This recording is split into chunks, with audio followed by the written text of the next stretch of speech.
Okay, so we are going to get started. Give me 1 second. I just need to forward it an email to Heather. Okay, so this is the best of Flexmls class. This class will be under 2 hours, depending on how many questions. It can go anywhere between 1.5 hours to 2 hours. You should have received a handout with everything I'm going to discuss today. So it's an 8-page handout. This is not a hands-on class. This is really just showing you all the cool functionality you may not be aware of. This is being recorded and it'll be on our YouTube page tomorrow. So let's begin.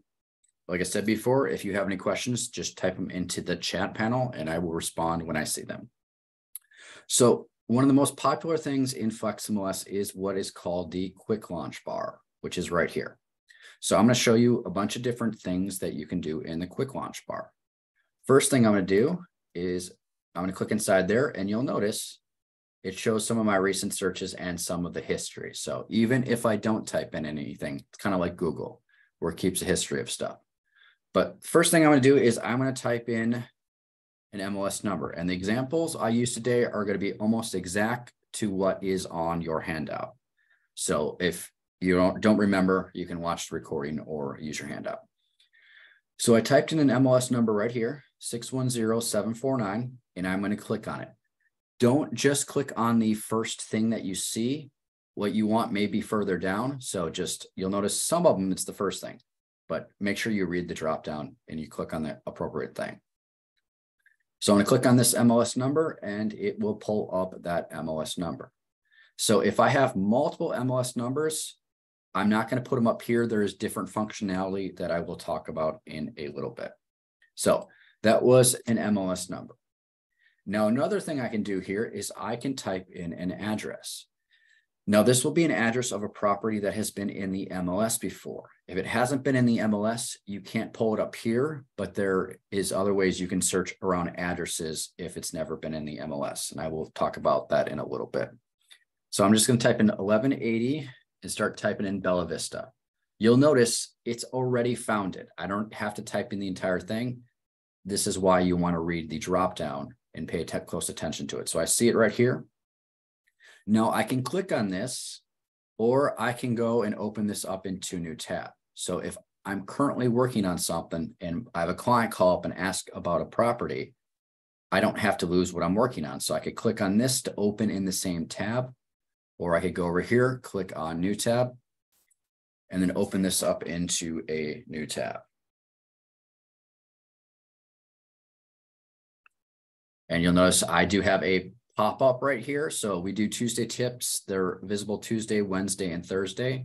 These tips will be things that are from the call log. So when people call in and ask us about stuff, I check the call log frequently, and then we create these little videos, and they're always very, very short. So I just want to make sure you're aware of that. So I open this up into a new tab. So again, I didn't lose the screen that I was currently on.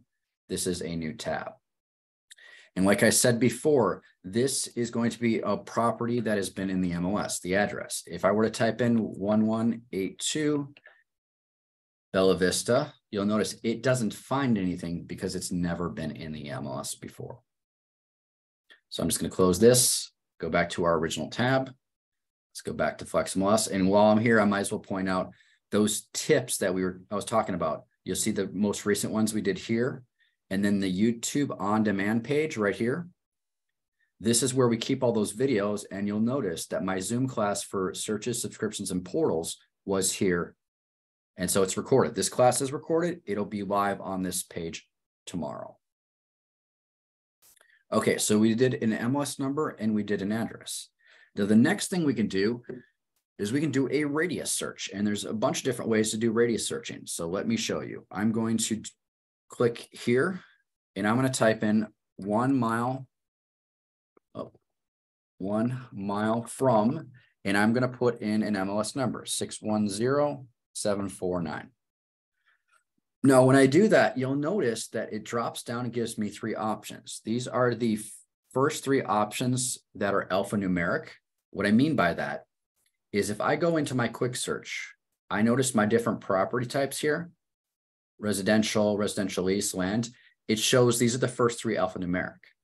So if I needed to do a 1 mile around a multifamily, this isn't finding it. So all I would need to do is preface it by typing multi, and then we see the multifamily. So if you end up creating your own quick search templates, which we will talk about, and again, it'll show the top three alphanumeric, you may have to preface it with a property type. So let's just do a 1 mile radius. Choose residential. Again, don't just click on the first thing. Make sure this is what you want. Maybe I wanted land instead. So I'm going to do a residential 1 mile radius around this MLS number. Now, key thing here, whenever you do a radius, make sure the first thing you do is switch over to the map screen and verify that the radius is correct. This is information is getting sent to Google. And so you're assuming that this listing was mapped correctly. If it was not, then your radius is going to be in the wrong location. So I'm going to zoom out with my scroll wheel. Yep, this is a 1 mile radius around that MLS number. And I could go to edit search, and I could put in my other search parameters. If I'm doing a search, maybe I need to find some comps for a CMA. So that 1 mile radius around an MLS number. Like I said before, if you have any questions, type them into the chat panel and I will answer them verbally during the class. Now, another thing we can do is we can do a radius search around an address. Now, pay close attention to this explanation. I told you before that if we type in an address up here, it has to be a property that has been listed. That's if you're looking for a listing. If you're looking to do a radius around an address, as long as Google can find the address, it will do it. So the thing which is great is, let's say you have a client, they inherited a house from a grandparents, they want to put it on the market. It's never been on the MLS before, so you don't have an MLS number, but you need to do comps. So we're going to do 2 miles from 185 Benito Drive. Now I'm going to see if this works without the city and state abbreviation. Oh, I need 2 miles from. Whenever you type stuff in the quick launch, make sure you're checking the dropdown, because you notice I didn't do from. It didn't say anything about 2 miles from. If you're missing just one word, it may not work because it doesn't know what you're asking it. So I'm going to do a 2 mile radius around this 185 Benito Drive. Let's see if it works. It'll be a good sign if we have some results. We do have some results. And then I'm going to switch to the map tab and verify, okay, that is correct. Now, if it didn't work, what you would do is put in the city and then the state abbreviation, just because this information is getting sent to Google, and Google might get it mixed up with that address. If that address is exact somewhere else, I've noticed it's gotten pretty good lately, but if it doesn't work for you, then what you can do is you can plug in the city and then the state abbreviation, and that will work. And we have the exact same 13 results. But like I said before, go to the map tab, verify this is correct. This is in the location you want. And then if you go to edit search, you can put in your other search parameters. And later on in class, we'll talk about some tips and tricks for this quick search area here. Now, the third thing that we're going to do is, remember, first radius we did a radius search around an MLS number. The second one we did a radius around an address. As long as Google can find it, then it should be able to do it. Now, the third one we're going to do is we're going to do a location. So if Google can find the location, then you should be able to do it. And I tested this in class yesterday. We actually did a location in Cincinnati, as long as it's in the radius. Now, it won't show Cincinnati listings because that's not our MLS, but we did a 10-mile radius around a location in Cincinnati that came into Northern Kentucky. That worked, and it did show results in Northern Kentucky. So we're going to do 3 miles from. And so the scenario here is that we have a client who just took a job at Boone County High School, and they want to live within, say, 3 miles or 5 miles, whatever. So I'm going to do 3 miles from Boone County High School. Now, if you're doing an actual location, I highly recommend doing the city and state abbreviation, just because Boone County may not be unique. If you were to do Starbucks, it has no idea which one because there's many of them. So putting in the city and the state abbreviation, it gives it more specific information. Again, this gets sent to Google. This isn't Flex messing up. If Google can't find it, it's not going to be able to return results for you. So we'll do a 3-mile race around Boone County High School. Like I said before, always check your map screen, your map tab, to make sure that it's, I see results. That's good. But I want to make sure that it was doing the correct thing. I happen to know the high school is right in the center of this. I have my 17 results, and I can go to the edit search and I can plug in other search parameters. So, okay, so that is what we did for a radius searching. Now, another really cool thing you can do up here, let me just clear this out, is you can put in the name of something. So if I were to type in, say, Luke, every time the word Luke shows up, we see it's in listings. I have a couple of saved searches. I have a contact, and I have members.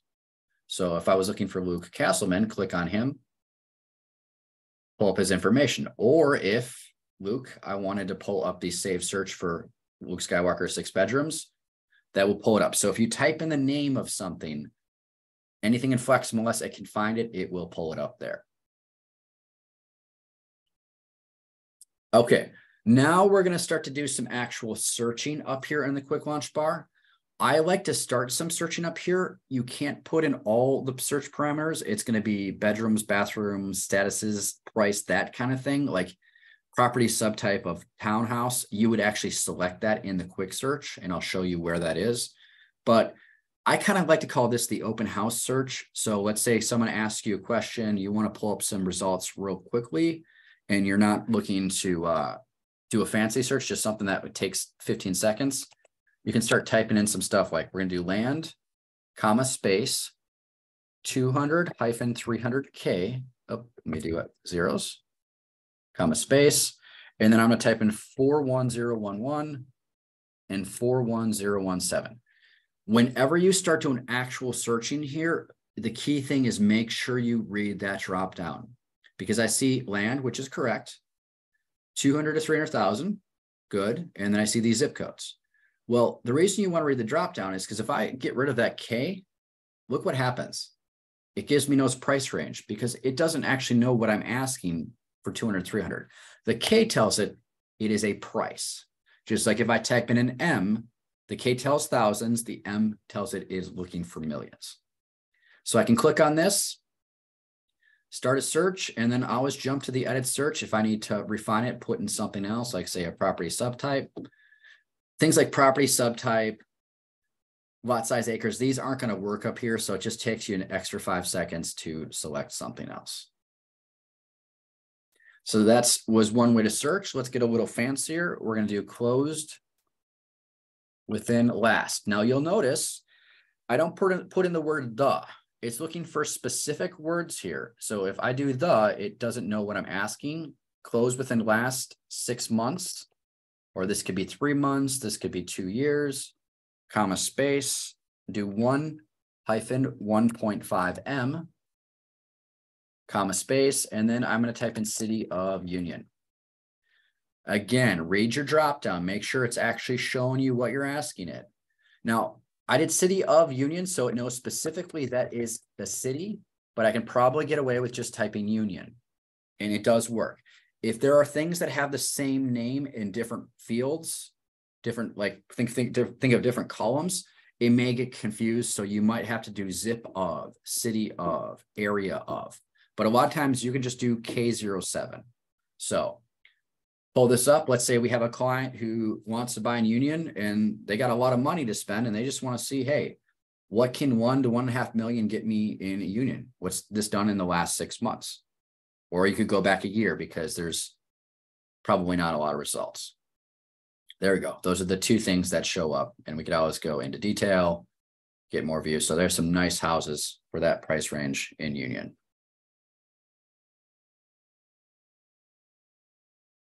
Okay, so we're going to get really fancy now. I'm going to type in active, pending, comma, space. We're going to do 3 to 4 bed, comma, space, 2 bath, comma, space, and I'm going to do area of, actually, I forgot something. 1 second. Before bed, I'm going to do 250 to 300K, comma space. So let's get that price range in there.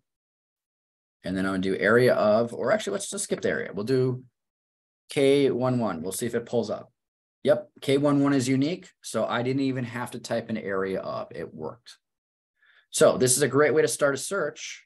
I'm gonna click on the residential, and I did active and pending because there's just so little inventory right now. If I do active, I can prep in the morning for this class, have results, and by the time I teach it, those active listings have already gone pending. So I've now started including multiple statuses.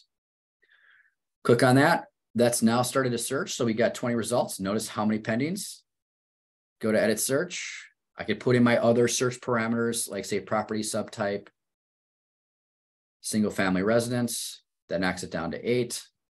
And then I could always email this, save it, whatever I want to do with these results.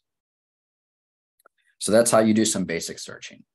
And don't worry, the examples I'm using, this is being recorded, and also it is on your handout. Very similar or the exact examples. Okay, so a few more things you can do in the quick launch bar. You'll notice that I use this for almost everything. Like if I need to pull up my saved searches, I'll just click on save searches. Or if I need to say pull up realist. So I find it's a lot easier once you know what things are called. If I go to menu, here are all the different options, but once I know what things are called, then I just start typing in, like I need to pull up an inventory and production report, INV. There you go. And then maybe I need saturation analysis. It's just, I find it's very fast to use the quick launch bar.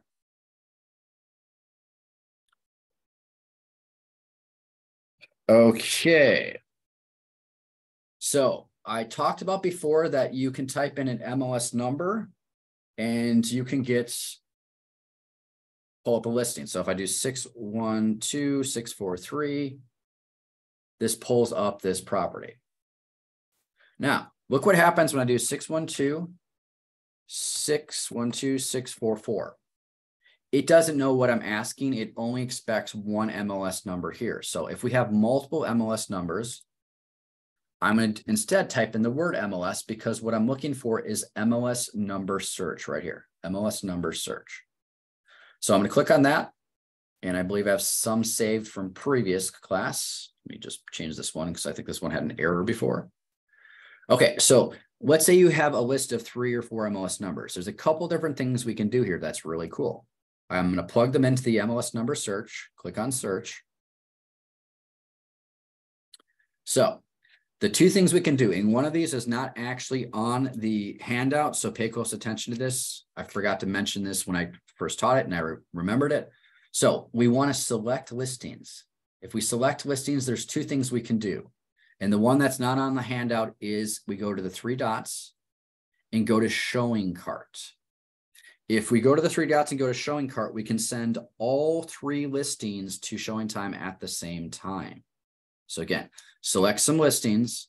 You can send all 3 to showing time. You don't have to do an MLS number search to do this. Any sort of search you do with actual parameters, as long as you select listings, you see they're selected, you can go to the 3 dots and go to showing cart and it'll send it to showing time. That's the one thing. Now, the other thing that's really cool, and this is on the handout, if you go to map and you've had some listings selected, I'm going to go, so this one's going to have an error because of the address. So I'll just fix that on when we get there. We're going to go to driving directions. View in Google Maps. And let me just fix this. Make a note just to actually fix that in the listing. So we've sent these 3 properties. These now go all together for, it shows driving directions, and I could add a destination, meaning I could start at the Northern Kentucky Association of Realtors or wherever your offices are home. I'm just going to use my mouse and move this up. And now I have all these directions for the different properties turn by turn. And if I go to send directions to your phone, these will actually can go by text or email to my phone. And then I could, have that and I could share it with my client or have it just for myself. if they're in the same car with you. So let's just sum that up. This is some really cool functionality a lot of people don't realize. I'm going to do an MLS number search. Again, I typed in MLS number search.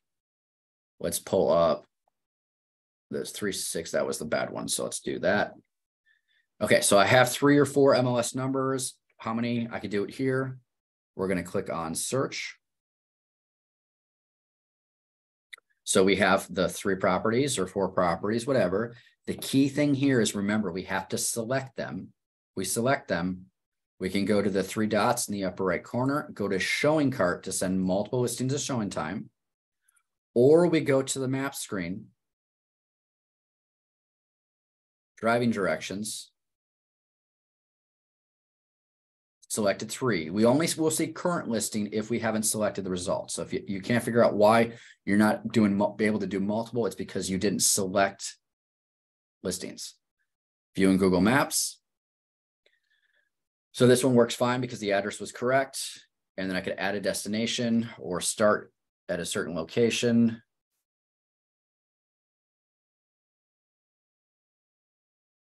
And I could finish here, or I could start here. And you can always change the order of these by dragging them around if you want a different order, and then send the directions to your phone.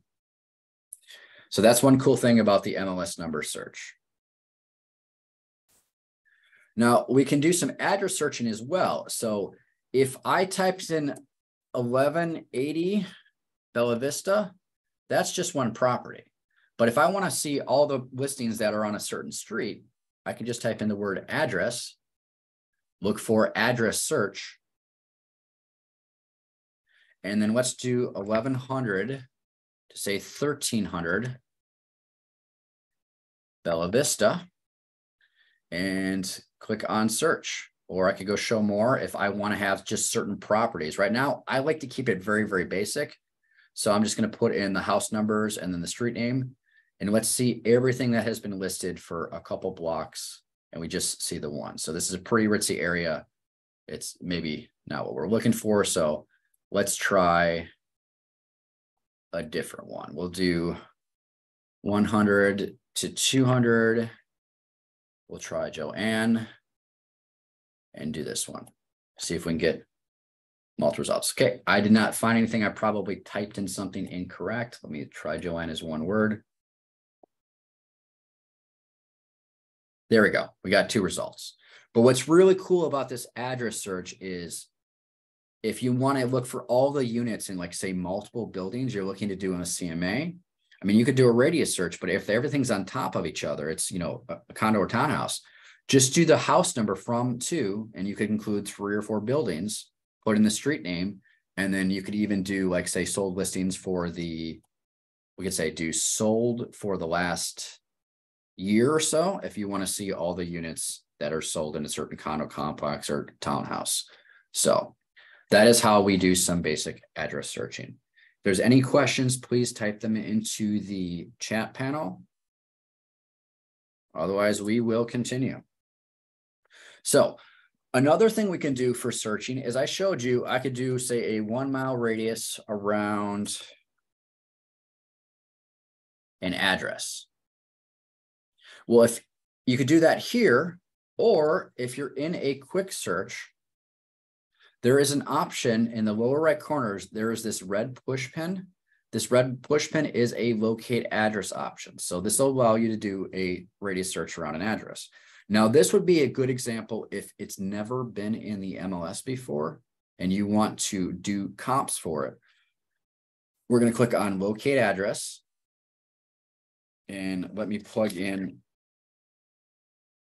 an address real quickly. I'll do 185 Benito Drive. I'll use my example from before. Walton, KY. I could probably get away without doing the zip. Let's see. I'm going to click on locate. Yep, it finds it. So what's really cool about this is if I click on use this location, I can then change radius search. By default, it's 1 mile. I can go less than 1 mile. So if I need to go like a 1/4 mile or 1/3 a mile, I could do that 0.25.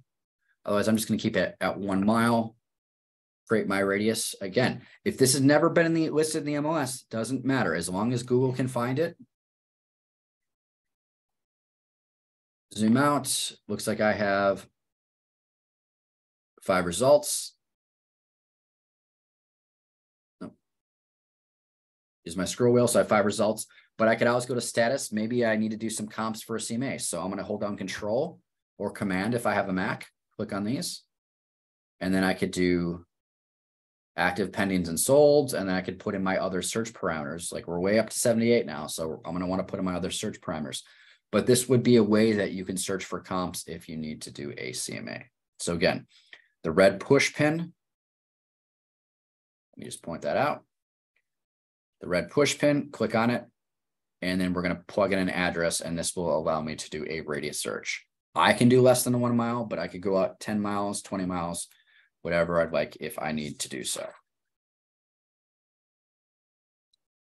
Okay, so I'm just going to refresh my quick search. I want to point out some different things that you can do here in your quick search, things that you may not be aware of. Now we have MLS of Northern Kentucky selected. If I click on this, it says I can click to edit. Now, if there's one thing you learn in this class today, it is this: pay close attention to your mouse behavior. Your mouse will show you all kinds of things that you weren't aware there are there. So first thing you look for is when you have a cursor and it's just the arrow, that's the normal behavior. But when you suddenly notice a index finger pointing, that tells you can click on something.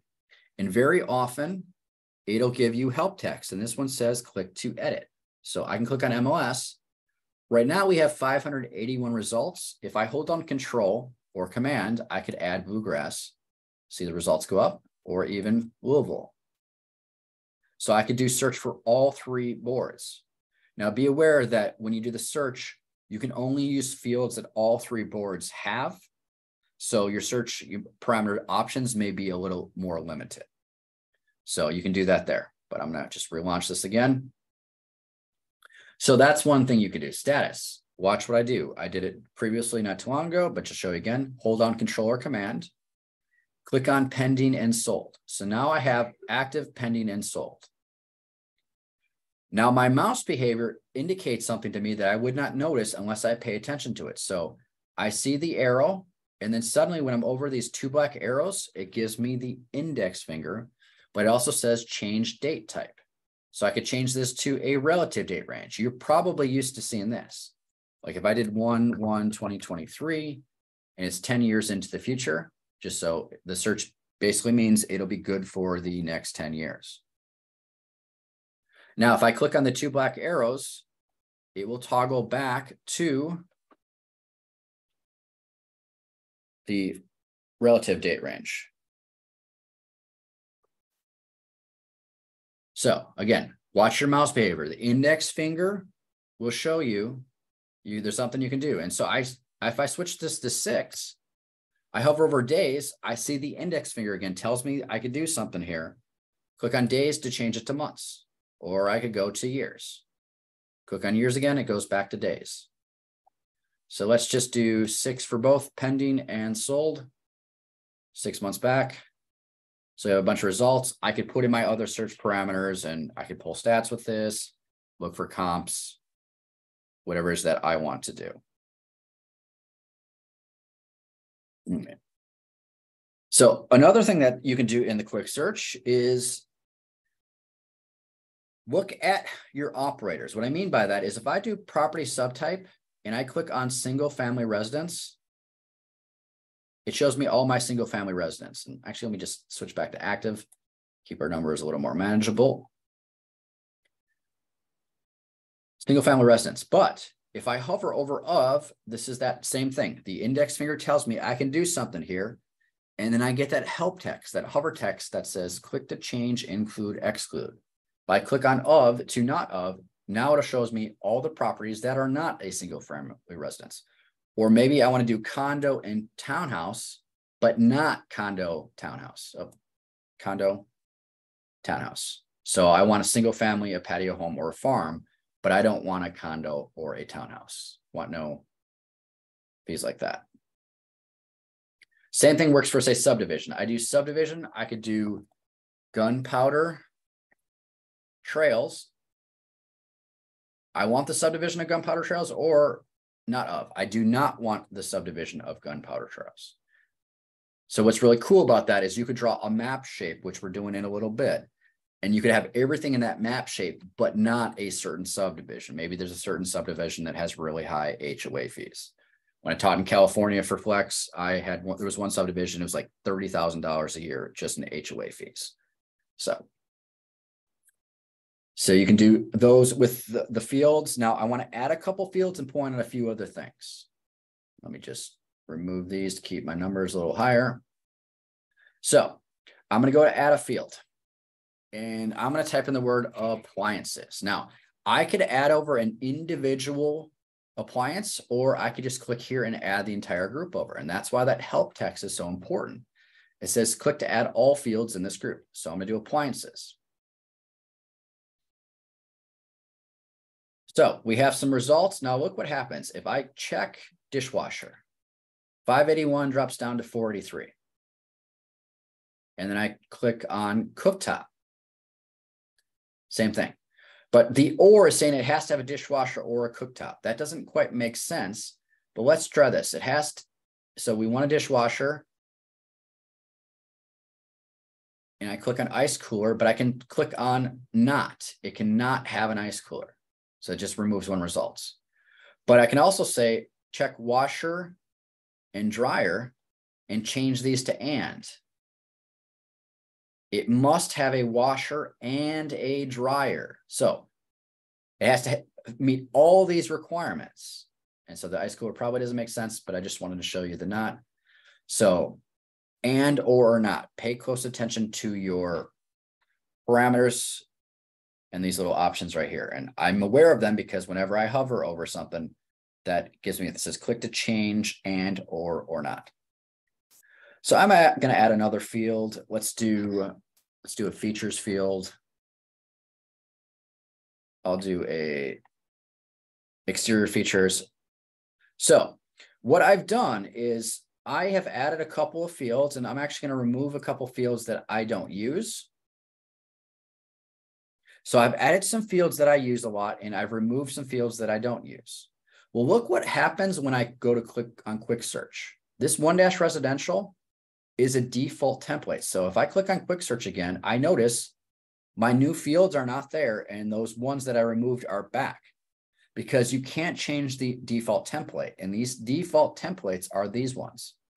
What you can do is create your own custom template. And by doing that is you can remove the fields you do not want, add the fields you do want and want to see regularly, and then create that template. So pay close attention to this explanation. The fields here with data inside them, like bedrooms 3 to 4, that is a saved search when you save it. If you just want to see it visible on the left side, that is a quick search template. So we're going to do, so I'll show you what I mean. So I'm going to go to county. I'm going to remove a couple of these fields. I'm going to add a couple of fields that I feel like I'm always using. And I will cover this more in depth in other customizations in the customizations class, which I believe is next week. So we'll do appliances, and we'll do exterior features. So I feel like I'm always searching on this stuff. I want it to always be available, so I don't have to come here to add a field. So what I'm going to do is I'm going to go up to save. I'm not saving a search because the search is the data inside the fields. The template is just the fields that are available at first glance. We're going to save a quick search template. And because these are alphanumeric, I'll use my example from my class yesterday. I'm going to do 1.5 my res. So it shows up in between these two, and click on save. And so now I have my own quick search template. So if I were to pull this up, my 1.5 my res search, and now the fields I removed are gone, and the fields that I've added are now there. And it saves the last search parameters you did in the template. So if I click out of quick search and go back to quick search, it shows me my res search. So this is something that you can customize in the customizations class. I will talk about on the list screen how you can customize this screen, because you will notice that I have all kinds of different list views that are saved based on what I'm looking for. Okay.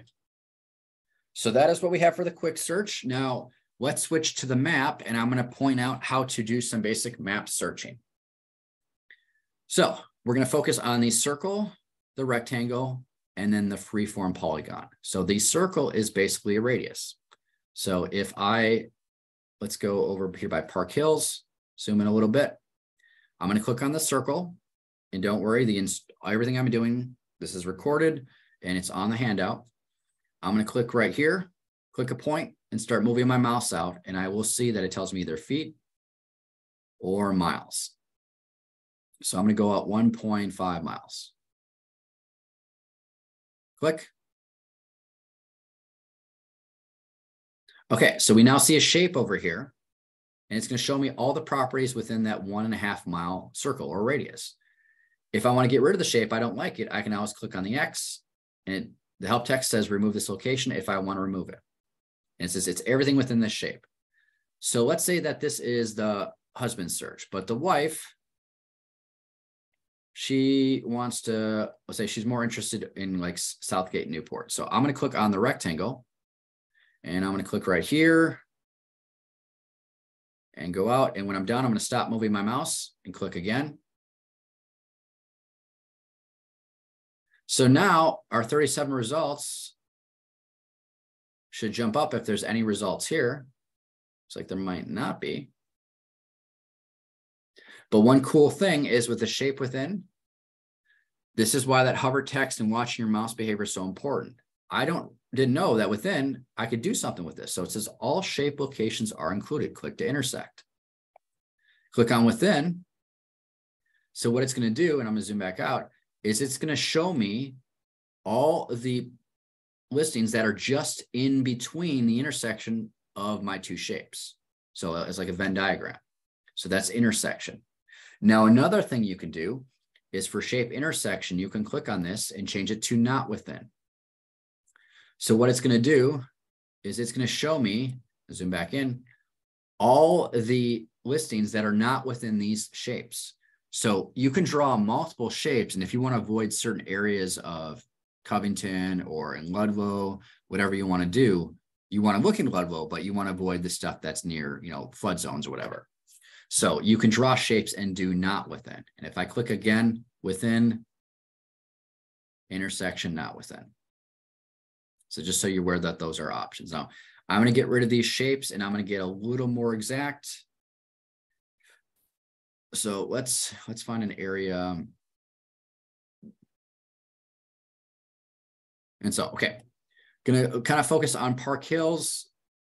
And what I'm going to do now is I'm going to focus on this freeform polygon, which is right here.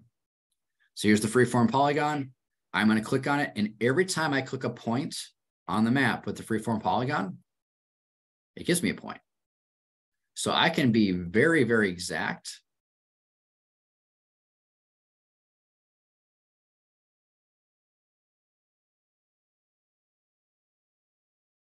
Now I'm kind of just making this arbitrary shape just to show you how it works.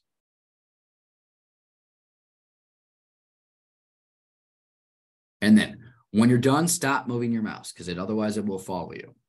So stop moving your mouse, make sure you have no lines intersecting, and then double click. And now I've drawn a shape. Now this is a shape that I can use in a saved search. I could use this in the market summary report, which we'll talk about later. I can use this in a custom hot sheet. This can be a one-time thing if this is just specific for this client. But if it's not a one-time thing, I'm drawing shapes specifically for certain things. Like when I used to teach around the country for Flex, a lot of people would do Airbnb properties. So they would have map shapes for certain parts of the different cities which are great locations for Airbnb. They don't want to look at the entire city, just like say 4 or 5 hotspots or where it's trendy. And so they would have like 5 shapes, and then the umbrella term, you're grouping them thematically or geographically. So when I taught in North Carolina, it was golf course communities. In Florida, it was gated communities. So this is just one shape, but I could do multiple shapes. I just want you to think of like, okay, what are you going to call this? So I'm going to click on it. I'm going to save this one so I can use it in the future.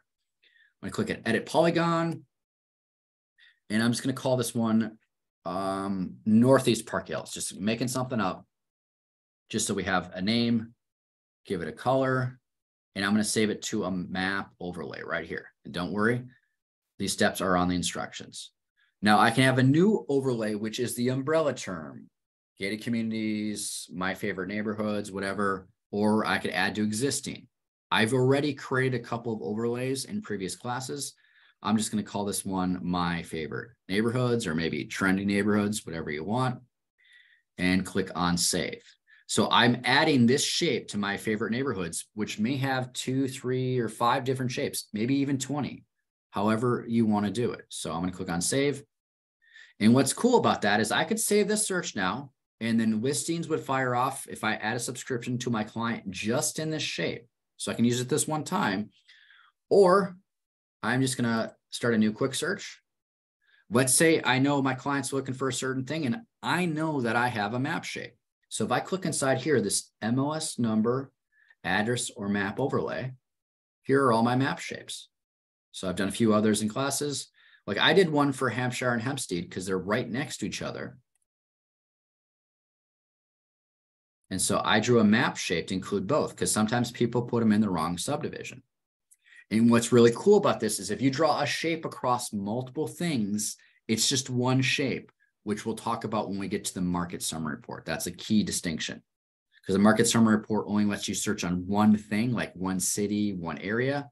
Draw a shape that could include multiple things. Like someone in class yesterday asked about the Tri-County area. Market summary lets you do just one county. But if you drew a map shape, let's pull up our counties. I could pull up my map shape, and I could actually draw something along these lines for these 3 counties. So that's a really cool thing. That was under my overlays. Okay, so let's get rid of this, and I could always pull up my other one that I just drew, the Northeast Park Hills. Double click, and now I have everything in just this shape. Or if I wanted to avoid it, everything not in this shape. So that's how that works. Okay, we're going to do one more thing with searching. And then we are going to take a break for probably about 10 minutes, just because I'm throwing a lot of information at you. I want to make sure that you get some coffee, go to the bathroom, so you're able to focus on the second half of the class. So the next thing we're going to do is the all my production search. And I'm going to type in the word report. And I'm looking for report generation. So what we're doing is you can run stats on your production and get raw numbers, which is cool. But a lot of times people just want to be aware of what they are doing for a long period of time, and they want to have addresses. They want to have cities. And so I'll show you why this is important. We're going to do report generation. And then you'll notice all property types are selected. This is why I'm doing report generation, because it includes everything. I'm going to go down to listing selling member, and I'm going to put in Donovan. So she gave me permission yesterday to use her as an example. So I'm going to click on her name, co-selling member and co-selling code listing, make sure everything's selected. And what I'm going to do is I'm going to switch to status and just go to sold. Now, whenever I do a status, it always defaults a certain range. So what I'm going to do instead is I'm just going to uncheck sold date. So now this is going to be everything that Robin Donovan has sold that is in the MLS. So this is probably 20 years of data. I don't know how much data came over from the previous conversions, but I want to say it's about 20 years, if not more. So she has a lot of results. What is cool about this is basically a saved search. So I can save this and call it, like, say, all my production, but it's a really cool thing. And that's what I'm going to do is I'm going to go to save search. I'm assuming that I'm Robin, all my production, and even mark it as a favorite. Now, I'm not going to add a subscription. This is just something for me.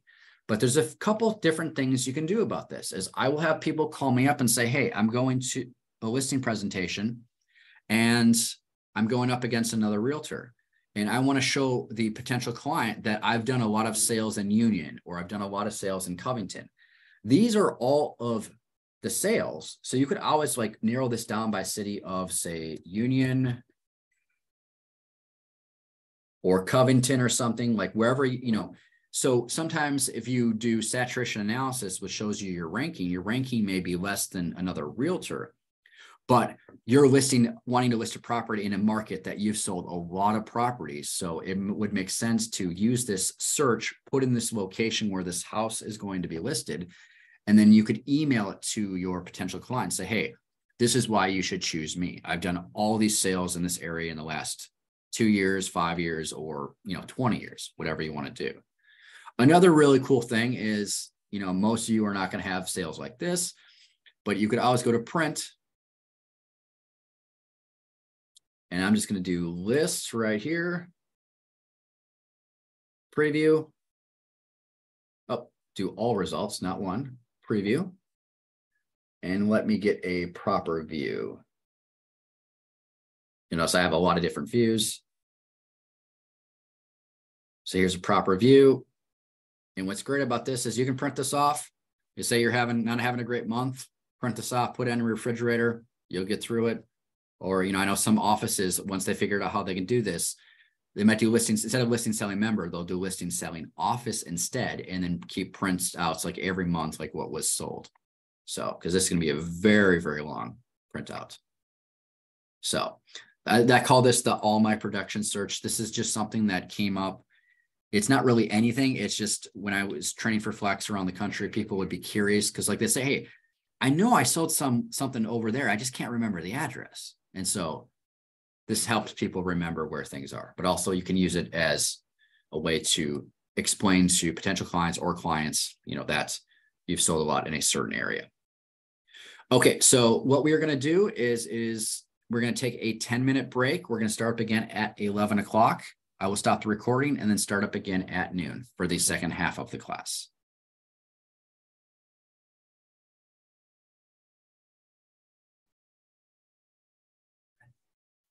And we're back. So we have a bunch of other stuff we need to focus on in the second half. And the first one I want to point out is very important. A lot of people don't realize this, is there's something called the opt-in status report.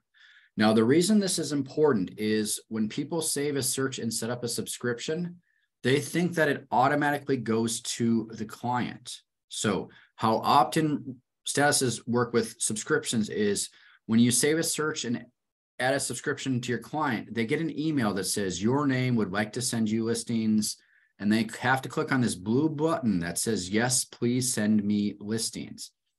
If they don't click on that button, no subscription emails are going out. Again, saving a search and setting up a subscription isn't enough. Your client still has to do something. They have to click on that, yes, please opt in. Yes, please send me listings. The other way they can opt in is if you send them a manual email and they view listings, that will opt them in as well. Now, the reason this is important is whenever I teach this class in person, I will pull up this opt-in status report right here, opt-in status report, and I'll have someone pull it up and they'll look at who's pending on their computer and they'll see that they've had people pending for 30, 60, 90 days. And so the question always is are you telling me this person is not receiving any subscription emails? And that is correct. Until they opt in, they are not receiving subscription emails. Once they've opted in, they're good for 13 months. And if they click on an email, they'll extend it for another 13 months. So the opt-in status report is something that set a reminder on your phone, just check it once a week because you can kind of limit the damage. If they haven't clicked on something in 6 or 7 days, not such a big deal. But if you're not checking for a long time, you may notice someone, as we will notice when I go to pending opt-in, Leah has been pending for 49 days. This means even though I set up a search subscription, I took the time. She never clicked on the yes, please send me listings or a manual email. So she is not receiving anything. Nothing's firing off. Now I see that gold leader, he's only been pending for 8 days. Now, ideally you check this every week. You notice he's still pending. You could resend the request. You'll notice with the layout, I've already sent it twice. You can send it one time, and then through here, you can send it again. So if you're checking this once a week, you can reach out to your client and say, hey, you know, I'm going to send you a subscription invite. Make sure you click on it. Or if they're with you, have them click on it and go through the process. So it's just a really simple email, but this is a good thing to check once a week.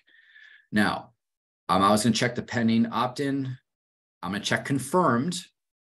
Confirmed is what I want to see, is I see people who have confirmed, and if they are clicking on any subscription email, it resets to 395 days. So you'll notice that Luke and Red haven't clicked on anything.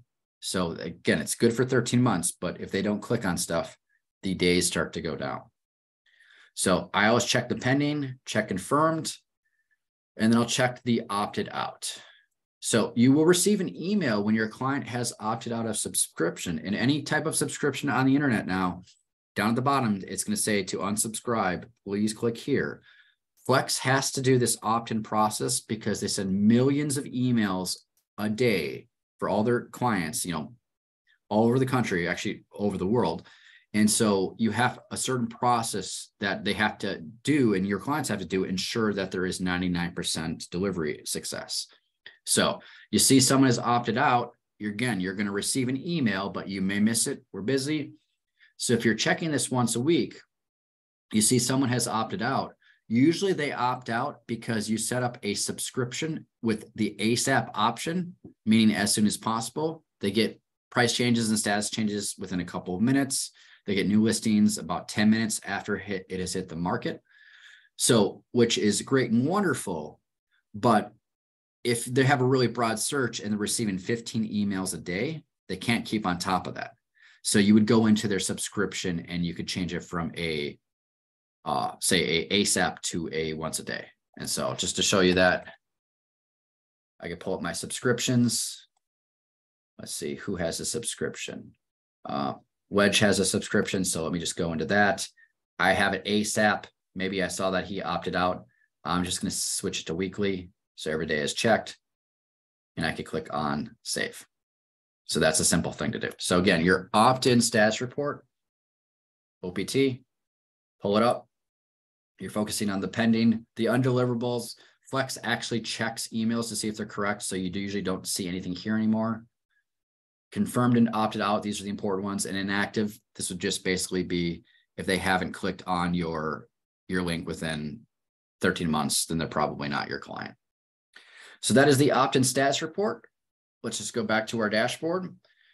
Now, another really cool thing I want to point out is if I go to menu, I see certain things are starred. And if I unstar stuff, you'll notice that it gets removed. So what I recommend doing is put the things that you use on a daily basis up here. So there's certain things that I feel like I'm always using. Put the things that you use on a daily basis. So they're right here up the top, make it fast. This is your menu favorites. I can always go to reorder. If I want to change the order, if I see these 4 directionals in Flex, this is telling me I can drag and drop. So maybe I want to move market trends up. I do that a lot. Move the hot sheet up. Just going to hold my left mouse button down, click it, and then let it go. Click on save. So now I can customize the menu up here. And as you've seen throughout class, I always just type in the name of something like the opt-in status report or save searches. If I'm not using it on a daily basis, I don't put it up here. But once I know what things are called, then I'll type them in here. So like subscriptions, I don't pull it up every day. Pull up subscriptions, or maybe I want to pull up my saved searches. Save searches. There you go. So I use the quick launch for just about everything in Flexmls. It's just a lot faster way to use the system. Now, another customization I want to point out that's quite popular is if we go to contact management right here, or as you've seen, I just can type stuff in. So I can type, pull up contact management. You'll notice that I have a lot of white space over here. There's space here that I'm not utilizing. So one thing I can do is I can go to the advanced customize contact list, and I can just start adding things. So recommend, saved, hidden, last active, and date created. So I'm going to add some columns, because what's really cool about these columns is now when I'm in contact management, I see a lot more information. I don't necessarily have to go into the contacts record. I can see suddenly that C3PO, he's even saved and hidden some listings in the portal. Or I can see the date I created his contact or when he was last active. So what's cool about this, and we'll talk about this later more with the portal, is if you have some time and you want to reach out to people, don't focus on the people who may not be doing anything. Focus on the people who have been active. And you'll notice if they've been really active in the last 7 days, they're really blue here. Those are the ones you can reach out to. And if you add these columns, you can see if they're actually doing stuff in the portal. This gives you a reason to reach out to them. And again, we'll talk about that in a little bit. But I wanted to make sure that you are aware of this customization. If we go into contact management, we're going to go to advanced, and I'm looking for the customize contact list right here. Add whatever fields I want, and I can click on save changes. So now we're going to focus on the market summary report. And like I said before, if you have any questions, please type them in the chat panel. Let me just return back to my dashboard. You notice I always click on Flexmls to do that. So we're going to do the market summary report. So I'm going to type in the word market. This is the most popular stats report, and I want to show you how powerful it is. Type in market, and I can look for market summary, or I could just finish starting to type market summary. And we will pull this up. So the market summary report, if it just says residential, it means that it's showing all 12 counties in our market area. And you get some interesting stuff. If you hover over it, you actually get some stats for the individual months. So things for like number of listings, I see the different numbers. Now, each gadget has a question mark, which will tell you specifically what it's doing. And some gadgets have this wrench, and this wrench will actually let you customize if you only want to see certain things. So maybe I don't want to see new, just active, pended, and sold. Now, absorption rate. This is the number of months it would take for all inventory to dry up if there was no new inventory. So we see 1.16. We have a very low absorption rate, but it's been low all year. So there's just not a lot of inventory. So generally absorption rate 0 to 5 months is going to be a seller's market. 5 to 6 months is a neutral market, where 6 months and above is going to be a buyer's market. So we're in a very strong seller's market still. And now that it's getting warmer out, houses are moving more quickly. Now, what's interesting is, let's look at the sold to list ratio. People were actually getting above asking last year. So in May, and for a couple months. So when it was in the summer, well, it dropped down during the winter, and it's starting to head back up that way now that it's getting warmer. But look, the days on market. Days on market went up, but they're starting to drop. So it's just a really weird market where things are moving quickly and there's not a lot of inventory, but there's not necessarily bidding wars yet, but they're like they were last year, but it's starting to happen again. So if I scroll down, I see the year over year, and I see the change. Like, look at the days on market.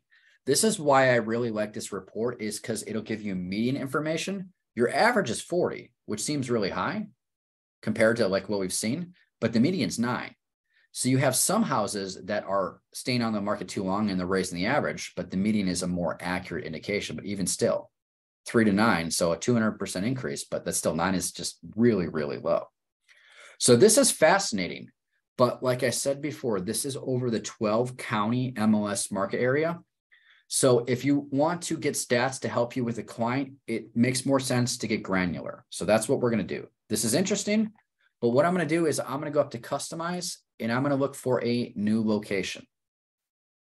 And remember when we were drawing map shapes, I told you you can use only one thing here. I'll show you what I mean.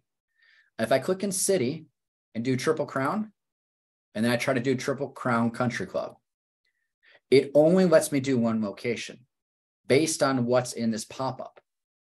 Well, you'll notice in this pop-up, these are just suggestions. You can type in, like, say, Union, And you'll see every time union has popped up. So there's subdivisions, county, city, all kinds of options. There's gonna be an area where union would be part of that area, I believe, unless it's spelled, I think it's spelled differently. But these are suggestions. But you'll notice my map overlays, all my map shapes I've drawn are here. So I drew a shape that included Hampshire and Hempstead because they're very similar. They're right next to each other. I could only select one of them as a subdivision option. But because I drew a map shape across multiple subdivisions, or it could be multiple counties, or whatever I want to do, I can click on this and it would run the stats for both these subdivisions at the same time because I have a map shape. Or maybe I'll do Edgewood beyond. I kind of drew this weird shape in the class. It was Edgewood in some other areas. But I'm going to run these stats and you'll notice it goes back the last full month. But I could run this back in 2020 if I want, if I'm curious what happened in back then. So I'm going to click on search. So this now, instead of the 12 counties, is going to run it for my map shape. And you'll notice that it's kind of bouncing around. But look at the days on market. It's actually hotter than it was last year. This is why I really like to get granular with this, because the 12 counties is interesting, but Boone may be very different from the Campbell County market. So let's do that again. We're going to go to customize, new location. Let's do Boone. So I'm going to do Boone County, or I could do Florence as the city, or Covington. We'll just do Boone County, double click, and I'm going to click on search. Okay, so Boone County, we see prices is just kind of flat lines. Absorption rate still pretty hot. Ratio is getting closer back to 100%. So what this is telling us is that, you know, clients are basically getting what they're asking for. And if we go down, we'll actually see, okay, 14 is the median days of market. So the market isn't as hot in Boone as what we were seeing for the entire MLS. This is why I like to get granular. And we see, well, median sale price is up 6%. But some markets, you might actually see the sale price is down year over year. So we did this for Boone County. What I'm going to do is I'm actually going to open up Market Summary again into a new tab so I don't lose what I'm working on. So I'm going to open this up into a new tab. So we have the Market Summary for Boone. Well, what's this one? Let's go to Customize, New Location, and I'm going to do this for Campbell County. So let's see if Campbell County and Boone County are showing me some different stats.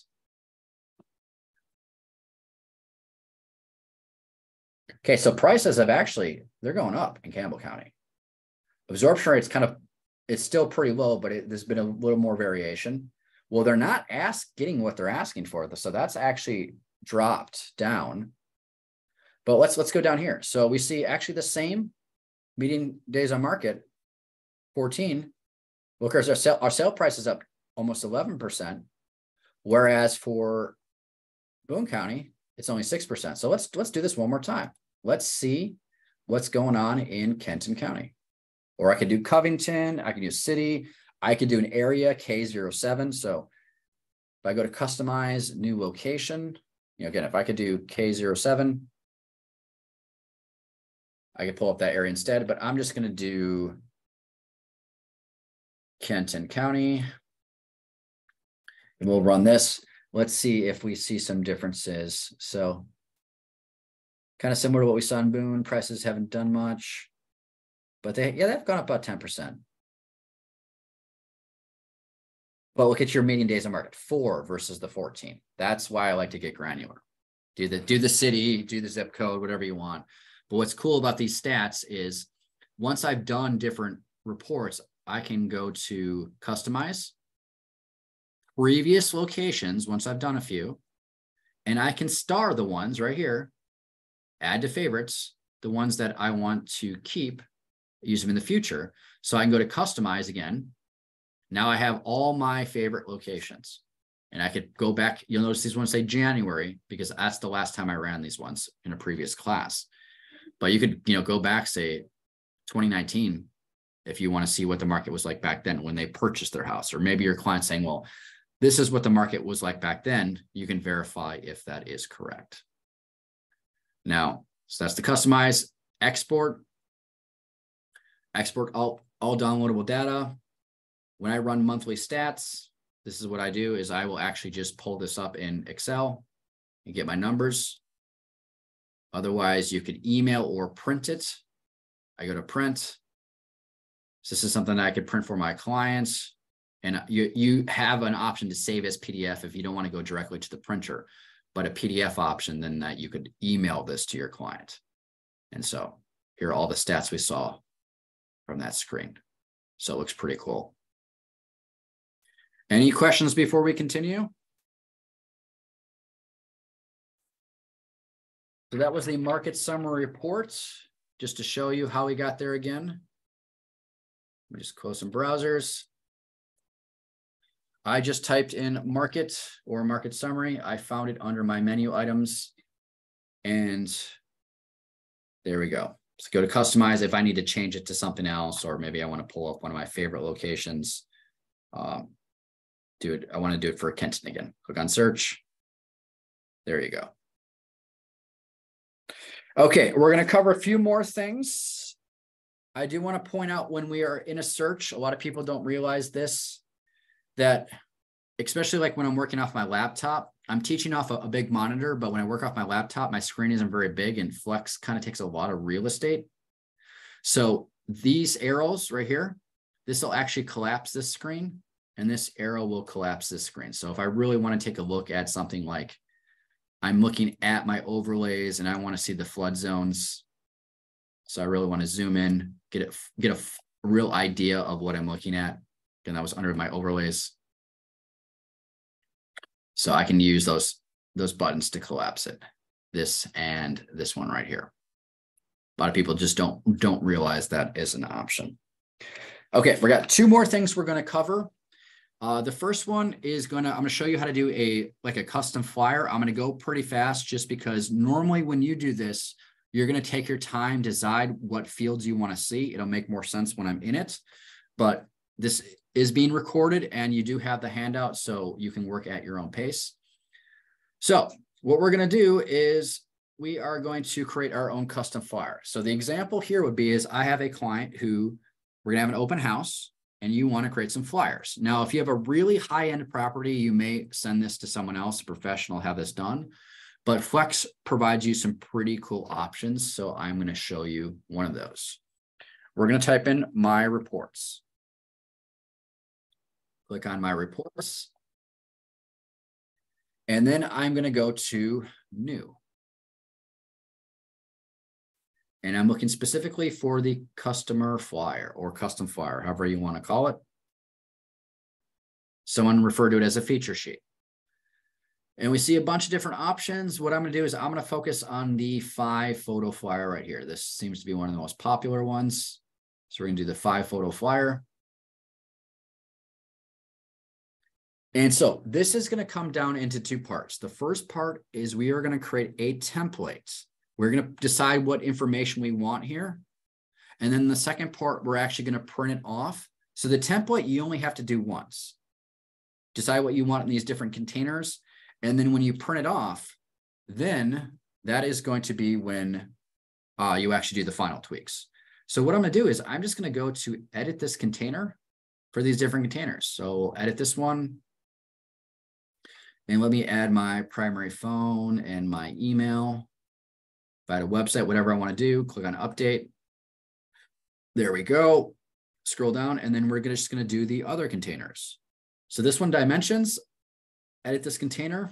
I'm going to call this one, we'll just call it basics.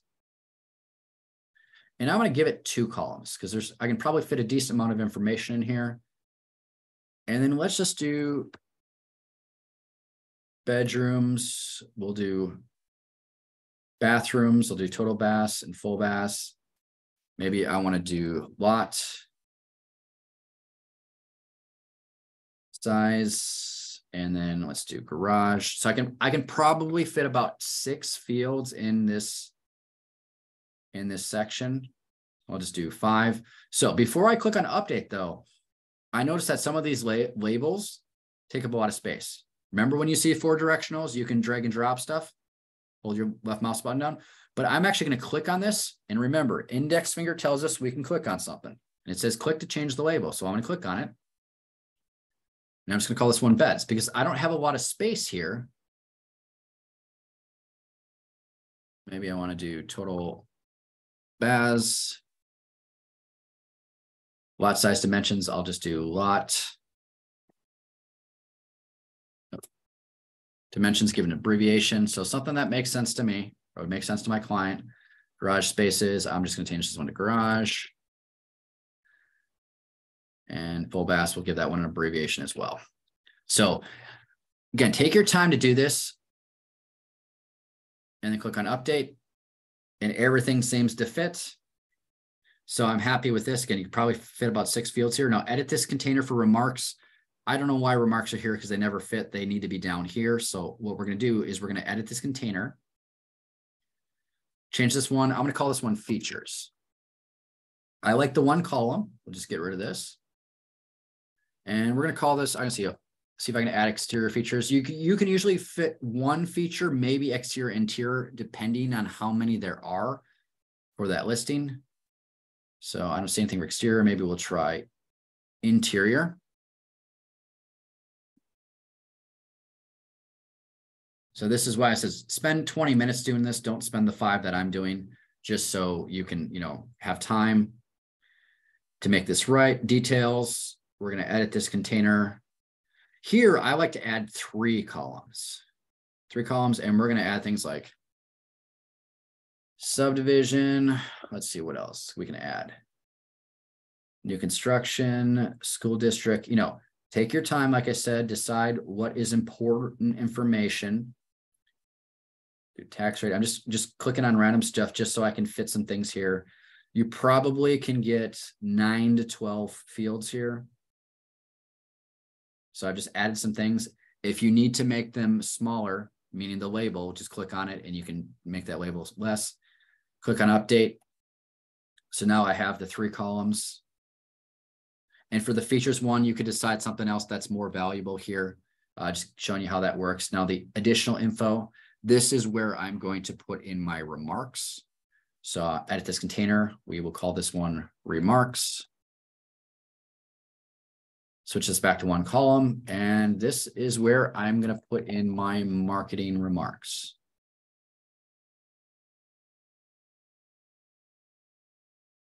There we go. So now what I've done, this is the first part. This is the template. This is where you want to take your time. Make sure you have the information you want here. And you can create as many as you'd like.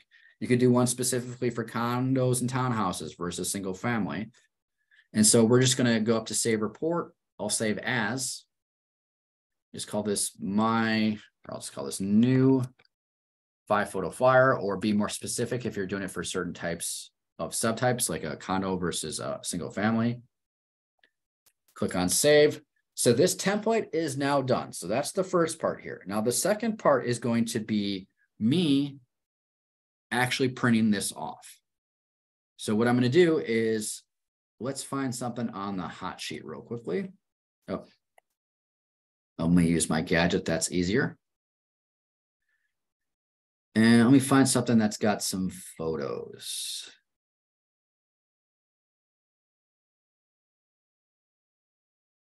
I need some photos just so I can show you certain functionality. Okay, this one has a bunch of photos. So I'm going to write this MLS number down. 612655 in case I need it. But I'm looking at a listing. So what I can do now is, let's imagine that this is my listing, and however you want to pull it up, but I need to create some flyers. So I'm going to go up to print right here. And I'm going to look for, I had list, so I want to make sure I actually have detail instead. Let me uncheck list. I had that list selected because when we were doing that all my production report earlier in class. But I'm going to look for my new 5-photo flyer right here. So watch carefully what I do. I'm going to click on preview because this edit button does not work until I click on preview.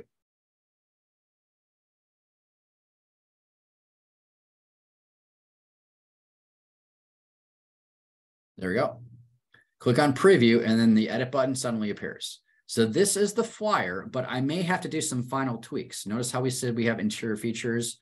Sometimes you might be able to fit interior and exterior. It just depends on the listing. So nothing is bleeding over into another section. So I really have minimal things I need to do here. But I'm going to do is I'm going to go into edit. And this is a text editor. So you could swap out things, change font size. Once you get real comfortable with it, it's very fast. But the thing I want to point out here is we see photos that are all basically the same room. So that's not really a great feature sheet here. So what I'm going to do is I'm going to click on the first one. And sometimes, for properties, you have 5 exterior photos because those are the first 5 photos. I'm going to click on this one. We're going to go up to list photos right here. And I'm going to swap that out with something with kitchen. So we're going to do this one in the kitchen. Click on this one. So it's selected, list photos. Let's do a bedroom.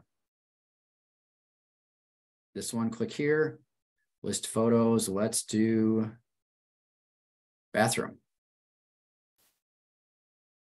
Final one, click on it. So it's selected. Let's see if we get an exterior shot. This looks like, or we'll do the kitchen. There we go. So we now have 5 different photos. If I like everything, I can email this or I could print it. I go to print, save it as a PDF, with the headers and footers. There we go. That is a nice sheet of information. Nice thing that, if I take the time to make it look really good, I could print this off and these could be for my open houses. But once you've done this a few times, again, the template is the one that takes the most time. Decide what fields are most important here. Take the time with that, create a couple different templates. And then when we go to print it, this will literally take you a couple of minutes the second time. Make sure the photos are right. Make sure the font is looking good, and then go to save or print. So that is the custom flyer. I may even save this as a PDF. That is my custom flyer. And here we go.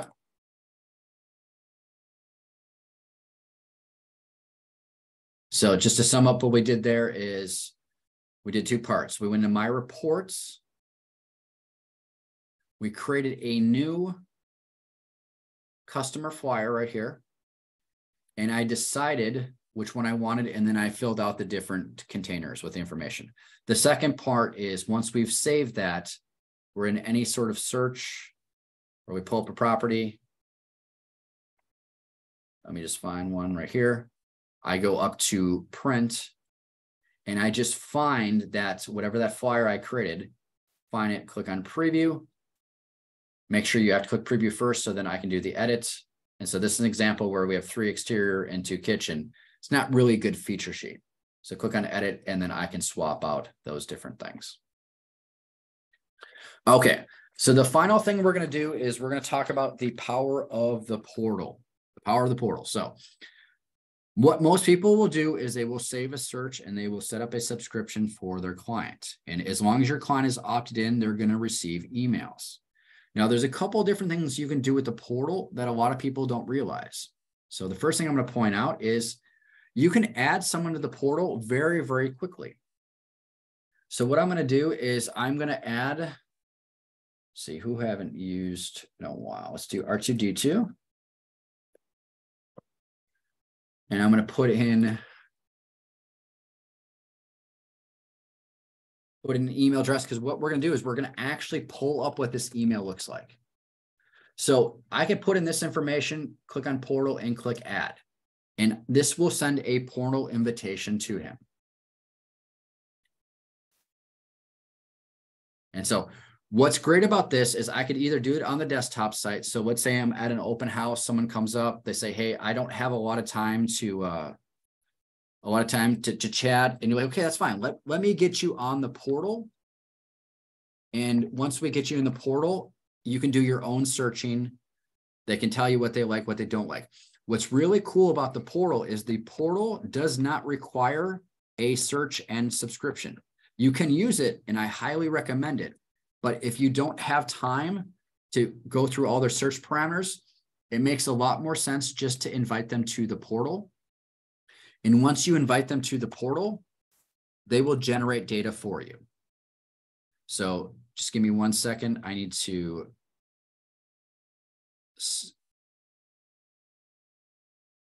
let's try to set something up. Okay.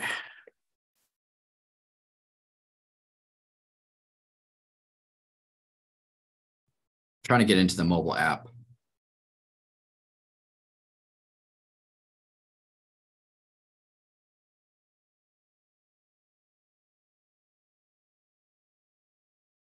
Okay. I'll just show you from this screen. So I invited someone to the portal, and what I was trying to show you is if I have the instructions on the handout, it'll tell you how to invite someone from your mobile app. That is a really easy way to do it. But what's cool about this, and let me pull up a different browser, is that when you invited someone to the portal, if they are with you, you can just walk them through the process. It is super easy. And I'm going to show you what that looks like.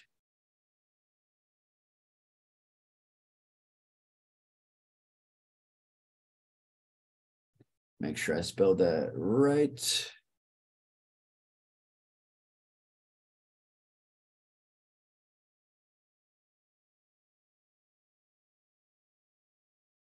Okay, Murphy's Law, whenever you teach something always goes wrong. So let me try this one more time.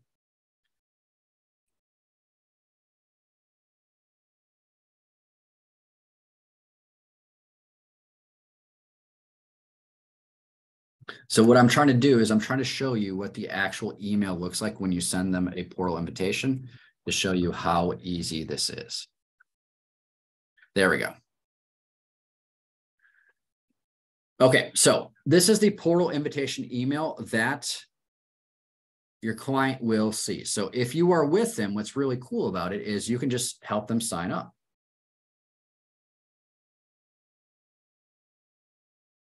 So I'm going to click on sign up.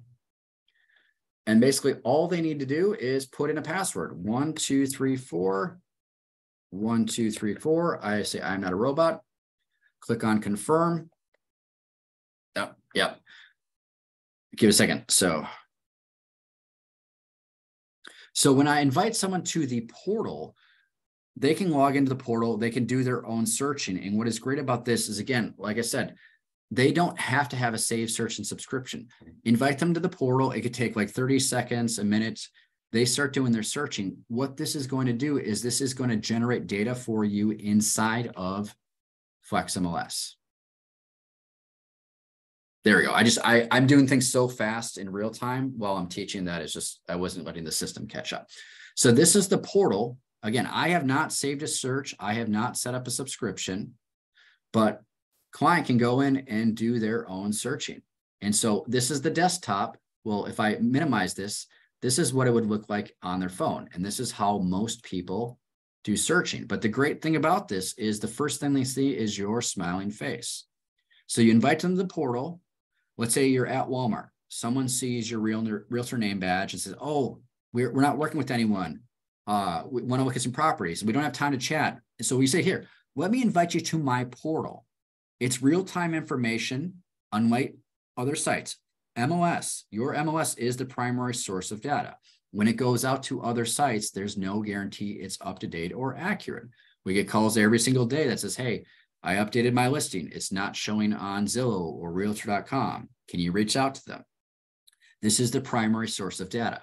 So getting them in the portal, you can tell them you get to see what I see in real time. So that's great. But once they start doing their own searching, so this is Jack. He is, you could do a search, you could put in some bedrooms or bathrooms. So I did a portal searches and subscriptions class previously that was recorded that will explain this much more in detail. This is more just to let you know why you should be using the portal. So he can start some stuff, hide some stuff, start clicking on listings. Well, this is real-time information. So once he starts clicking on stuff, and I'm just going to click on a listing a few times just to show you why this is important. So again, you met him at Walmart or maybe at an open house. He wasn't interested in that property. He's not working with anyone. You don't always have time to sit down and do a full-fledged search. So you just get them on the portal. So then again, the first thing they say is your smiling face. They associate the search with you. You are working with them. Once they start doing their own searching, it generates data for you. So I'm going to show you exactly what I mean now. Get them in the portal. Don't worry about the search and subscription right away. You can always create a search and subscription after the fact. So we're going to go into contact management. Jack Porkins, he's right here. Well, first thing I see, because I added these columns, is he saved a property and he's hidden a property. In his last activity, this will start showing blue tomorrow. So it's the previous day, full day. So I see he's clicking on some stuff, or maybe I check in a couple of days, I see he's really blue. And so I click on him, and these are the things that I'm going to focus on. You'll notice, send confirmation email. I have not set up a search or subscription. I don't need to. I mean, I can now. But if I don't have a lot of time, just invite them to the portal. And so I'm looking at two tabs, the activity and the portal. So we're going to go to activity. And first thing I notice, viewed listings, 5. He's clicked on this one in Walton and Union a couple of times. This gives me a reason to reach out to him and say, hey, it looks like you're interested in that property at 332 University Drive. Should I schedule a showing? Yeah. Again, have not saved a search, have not set up a subscription, but he's already generating data for me. And then if I go to the portal, I will see where he's saved or hidden this same information I see back here because I added these columns.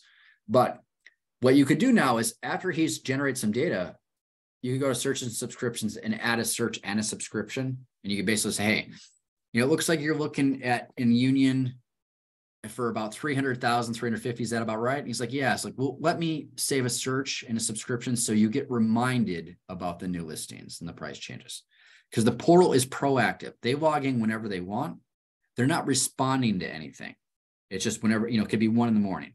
Where a subscription is reactive. They get an email that says, hey, new listing, they click on it. So it's very nice to combine both of them at the same time.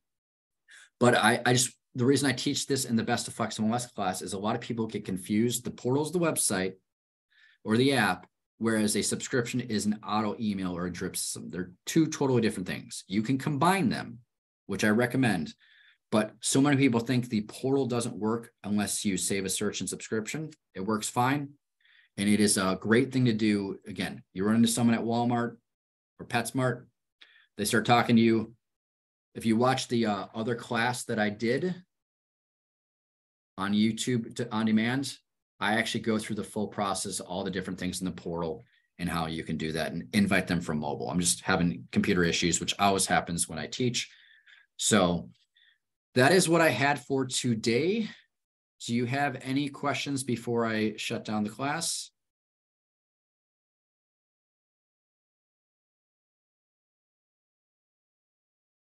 I recorded this and I'm hoping this will be live later today, if not tomorrow, in that same section that I just showed you right here at YouTube On Demand Training.